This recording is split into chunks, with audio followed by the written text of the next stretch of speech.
Hello friends, welcome to ILA classes, the school of competitive exams. ಇವತ್ತಿನ ಪ್ರಮುಖವಾದಂತಹ current affairs ಟಾಪಿಕ್ಗಳನ್ನು discuss ಮಾಡೋಣ. ನಮ್ಮ ಚಾನಲ್ಗೆ ಹೊಸದಾಗಿ ಭೇಟಿ ನೀಡಿದರೆ ಸಬ್ಸ್ಕ್ರೈಬ್ ಮಾಡಿ, ಬೆಲ್ ಐಕಾನನ್ನು ಕ್ಲಿಕ್ ಮಾಡಿ. ಇದರಿಂದ ನಾವು ಅಪ್ಲೋಡ್ ಮಾಡುವಂಥ ಎಲ್ಲ ವಿಡಿಯೋಗಳ ನೋಟಿಫಿಕೇಶನ್ ಪಡಿಬಹುದು. ಅದೇ ರೀತಿ ಈಗ ಡಿಸ್ಕಸ್ ಮಾಡ್ತಾ ಇರೋ ಆರ್ಟಿಕಲ್ಗಳ ಫ್ರೀ PDF ನೋಟ್ಸ್ಗಳನ್ನು ಡೌನ್ಲೋಡ್ ಮಾಡಿಕೊಳ್ಳಲು ನಮ್ಮ ಟೆಲಿಗ್ರಾಮ್ ಚಾನಲ್ ಐಎಲ್ಎ ಕ್ಲಾಸಸ್ಸನ್ನು ಸಬ್ಸ್ಕ್ರೈಬ್ ಮಾಡಿ. ಲಾಸ್ಟ್ ಸೆಷನ್ನಲ್ಲಿ ಕೇಳಲಾದಂತಹ ಪ್ರಶ್ನೆ, ವರ್ಲ್ಡ್ ಜೆಂಡರ್ ಗ್ಯಾಪ್ ಇಂಡೆಕ್ಸ್ ಅಥವಾ ವಿಶ್ವ ಲಿಂಗ ಅಂತರ ಸೂಚ್ಯಂಕವನ್ನು ಯಾವ ಸಂಸ್ಥೆಯಿಂದ ಬಿಡುಗಡೆ ಮಾಡಲಾಗುತ್ತದೆ ಅಂತ ಪ್ರಶ್ನೆ ಇದೆ.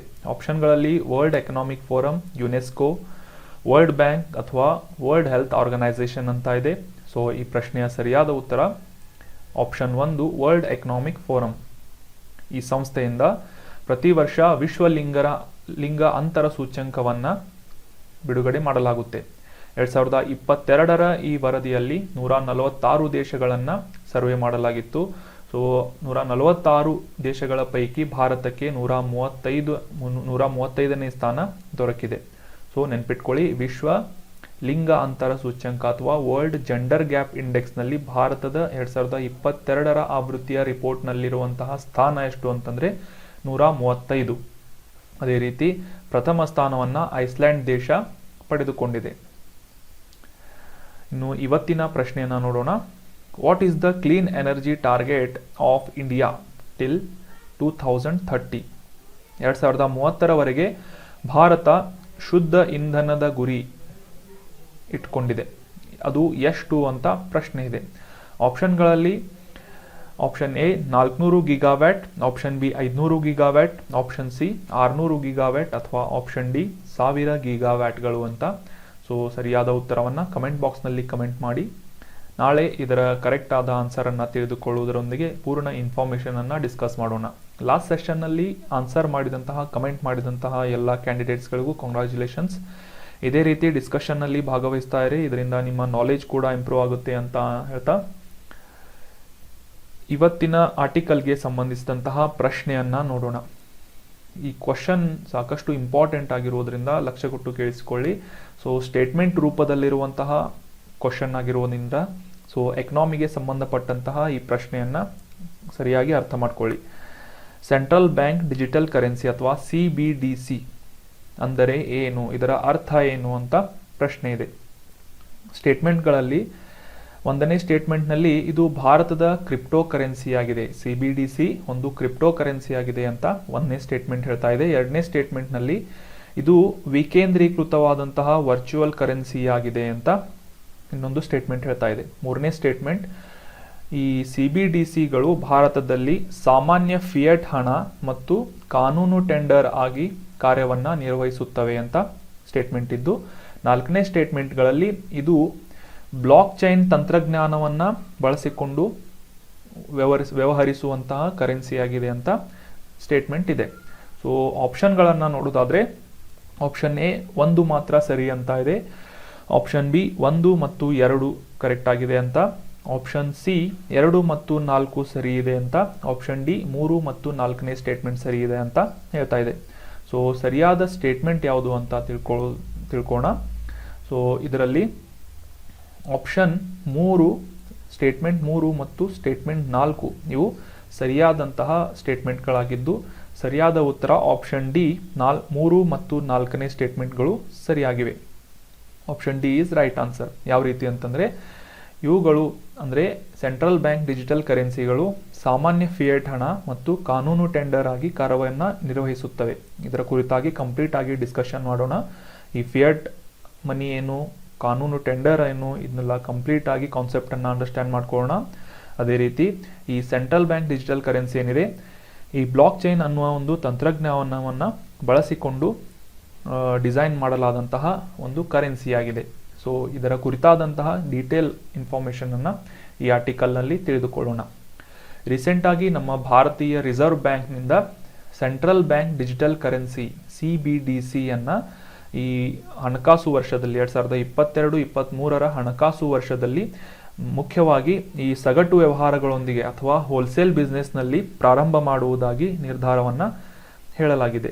ಸೊ 22 ಮತ್ತು 23ರ ಹಣಕಾಸು ವರ್ಷದಲ್ಲಿ ನಮ್ಮ ಫೆಬ್ರವರಿ 1ರ ಬಜೆಟ್ನಲ್ಲಿ ಹಣಕಾಸು ಸಚಿವರಾದಂತಹ ನಿರ್ಮಲಾ ಸೀತಾರಾಮನ್ ಅವರು ಕೂಡ ಈ CBDCಯನ್ನು ಕರೆನ್ಸಿಯನ್ನು RBIನಿಂದ ಪ್ರಾರಂಭ ಮಾಡುವುದರ ಬಗ್ಗೆ ಡಿಸ್ಕಷನ್ ಮಾಡಿದ್ರು. ಸೊ ಅದೇ ರೀತಿ ಈಗ ಆಗಸ್ಟ್ನಲ್ಲಿ ಈ CBDC ಕರೆನ್ಸಿಯನ್ನು ಅನುಷ್ಠಾನಗೊಳಿಸುವಂತೆ RBIನಿಂದ ನಿರ್ಧಾರವನ್ನು ಮಾಡಲಾಗಿದೆ. ಸೊ ಈ CBDC ಬಗ್ಗೆ ಸ್ವಲ್ಪ ಇನ್ಫಾರ್ಮೇಷನ್ ತಿಳ್ಕೊಳ್ಳೋದಾದರೆ, RBI ಪ್ರಕಾರ ಈ CBDC ಏನಿದೆ ಡಿಜಿಟಲ್ ರೂಪದಲ್ಲಿ ಕೇಂದ್ರೀಯ ಬ್ಯಾಂಕ್ ನೀಡುವಂತಹ ಒಂದು ಕಾನೂನುಬದ್ಧವಾದಂಥ ಟೆಂಡರ್ ಆಗಿದೆ. ಲೀಗಲ್ ಆದಂತಹ ಟೆಂಡರ್, ಲೀಗಲ್ ಟೆಂಡರ್ ಅಂತ ನಾವು ಕರಿತೇವೆ. ಅದೇ ರೀತಿ ಇದು ಫಿಯೆಟ್ ಕರೆನ್ಸಿಯಾಗಿ ಕೂಡ ಕಾರ್ಯವನ್ನು ನಿರ್ವಹಿಸುವುದರೊಂದಿಗೆ ಯಾವುದೇ ರೀತಿಯಾದಂತಹ ಟ್ರಾನ್ಸಾಕ್ಷನ್ಗಳನ್ನು ಒಂದಕ್ಕೊಂದು ಈ ಹಣದ ವಿನಿಮಯವನ್ನು ಮಾಡಿಕೊಳ್ಳುವುದಕ್ಕೆ ಈ ಸೆಂಟ್ರಲ್ ಬ್ಯಾಂಕ್ ಡಿಜಿಟಲ್ ಕರೆನ್ಸಿ ಏನಿದೆ ಸಾಕಷ್ಟು ಅನುಕೂಲವನ್ನು ಮಾಡಿಕೊಡುತ್ತಿದೆ. ಸೊ ಈ ಫಿಯೆಟ್ ಕರೆನ್ಸಿ ಕಾನೂನು ಟೆಂಡರ್ ಲೀಗಲ್ ಟೆಂಡರ್ ಅಂದರೆ ಏನು ಅಂತ ನೆಕ್ಸ್ಟ್ ಸ್ಲೈಡ್ನಲ್ಲಿ ತಿಳ್ಕೊಳ್ಳೋಣ.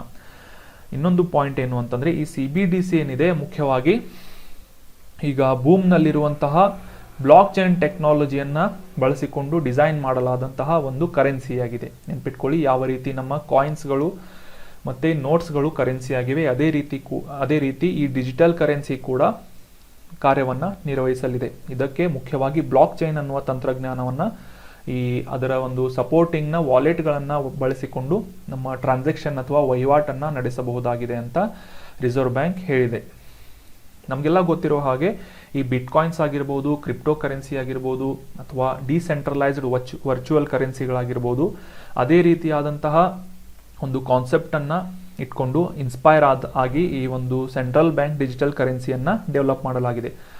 ಆದರೆ ಇವು ಈ ಕ್ರಿಪ್ಟೋ ಕರೆನ್ಸಿ, ಬಿಟ್ಕಾಯಿನ್ ಮತ್ತು ವರ್ಚುವಲ್ ಕರೆನ್ಸಿಗಳಿಗಿಂತ ಸಾಕಷ್ಟು ಭಿನ್ನವಾಗಿದೆ. ಯಾವ ರೀತಿ ಅಂತಂದರೆ, ಈ ಬಿಟ್ಕಾಯಿನ್ಗಳಿಗೆ ಯಾವುದೇ ರೀತಿಯಾದಂತಹ ಕಾನೂನಿನ ಮಾನ್ಯತೆಯನ್ನು ಇದರ ಚಲಾವಣೆಗೆ ನೀಡಲಾಗಿಲ್ಲ.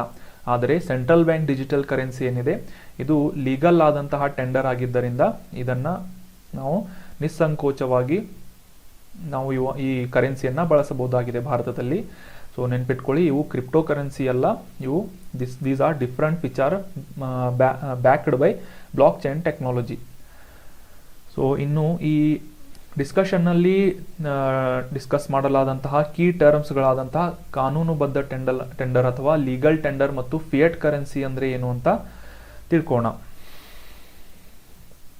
ಲೀಗಲ್ ಟೆಂಡರ್ ಅಥವಾ ಕಾನೂನುಬದ್ಧ ಟೆಂಡರ್ ಅಂತಂದರೆ ನಾವು ಕಾನೂನುಬದ್ಧವಾಗಿ ಬಳಸಬಹುದಾದಂತಹ ಹಣವಾಗಿದೆ.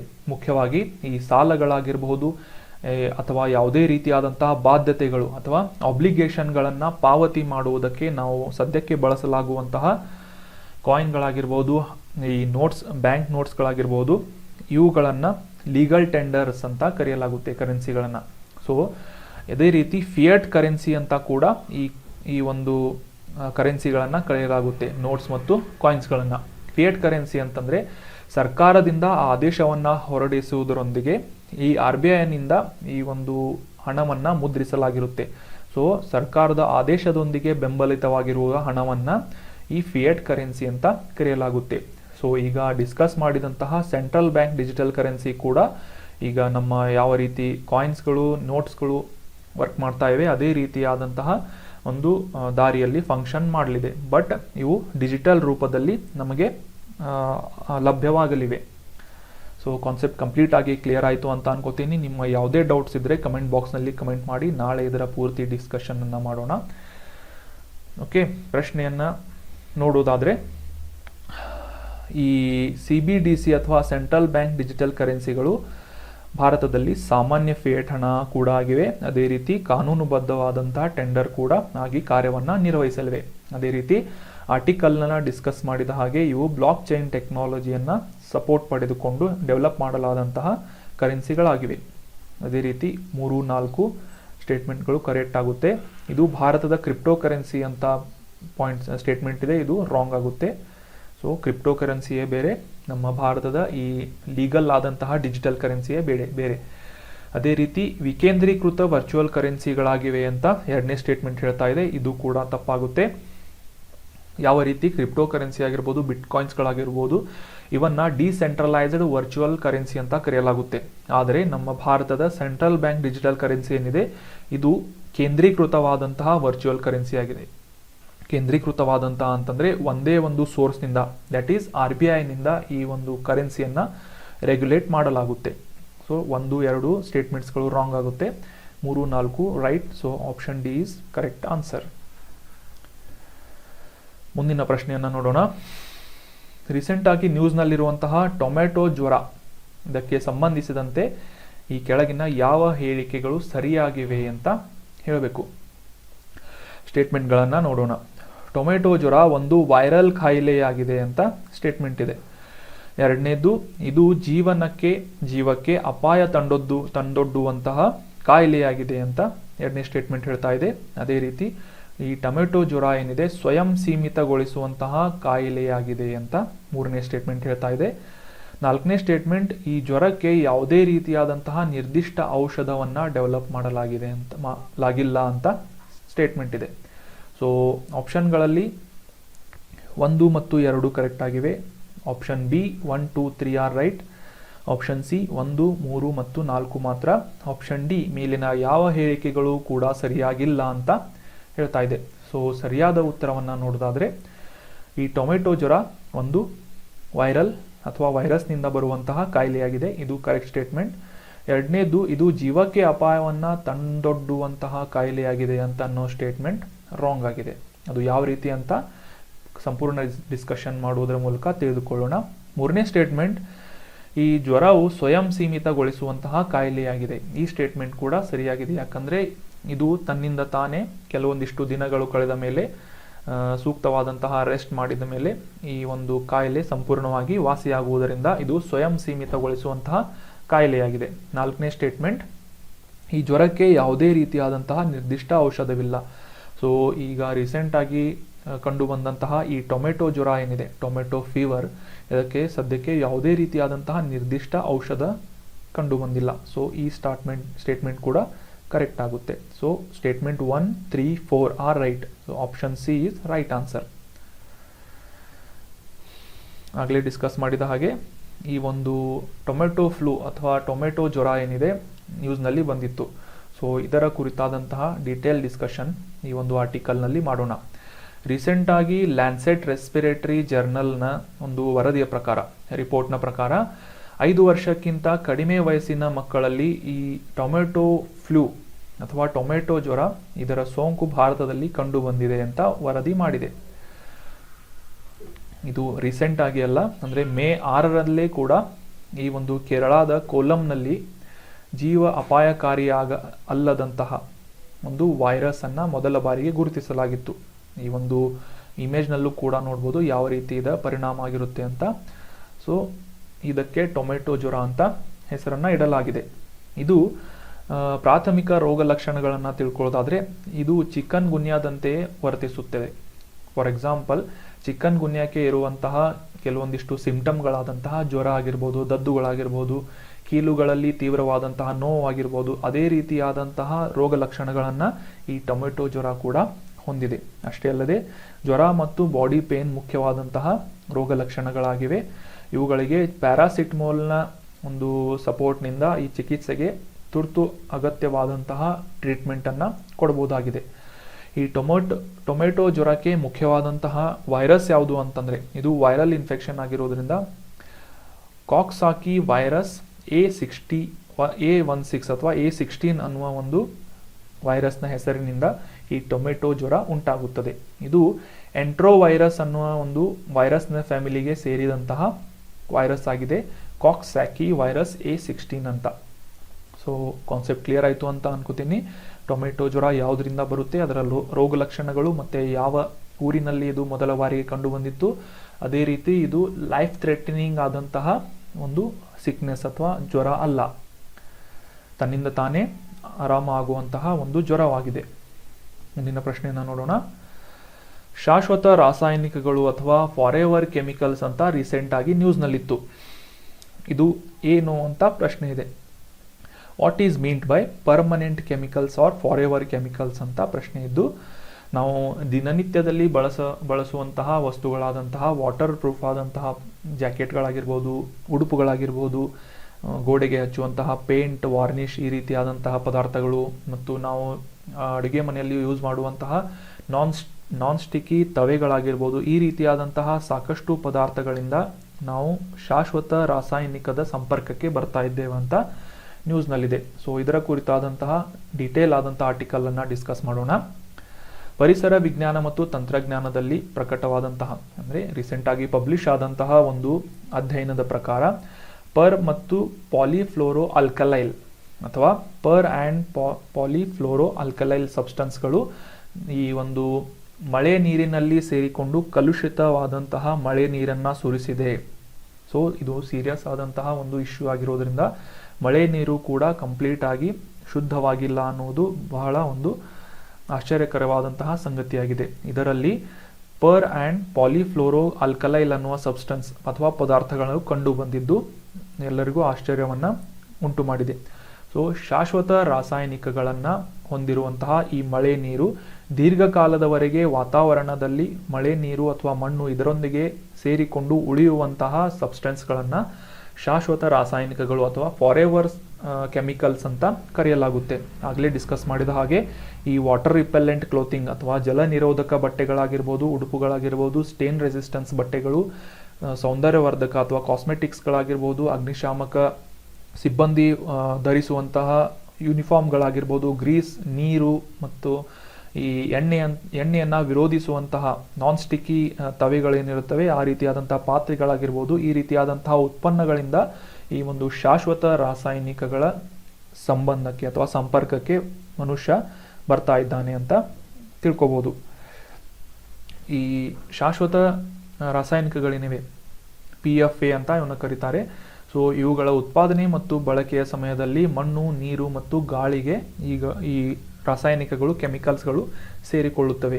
ಇವು ಈ ಸಾಕಷ್ಟು ರೀತಿಯಾದಂತಹ ಒಂದು ದೀರ್ಘಕಾಲದವರೆಗೆ ಪರಿಸರದಲ್ಲಿ ಉಳಿಯುವಂತಹ ಸಾಮರ್ಥ್ಯವನ್ನು ಹೊಂದಿದ್ದು, ಈ ರಾಸಾಯನಿಕಗಳಿಗೆ ಪದೇ ಪದೇಯಾಗಿ ಜನರು ತಮ್ಮನ್ನು ಒಡ್ಡಿಕೊಳ್ತಾ ಇದ್ರೆ ಜನ ಮತ್ತು ಪ್ರಾಣಿಗಳಿಗೆ ಈ ರೀತಿಯಾದಂತಹ ರಾಸಾಯನಿಕಗಳ ಸೇರ್ಪಡೆ ಡೈರೆಕ್ಟ್ ಆಗಿ ಆಗುವುದು.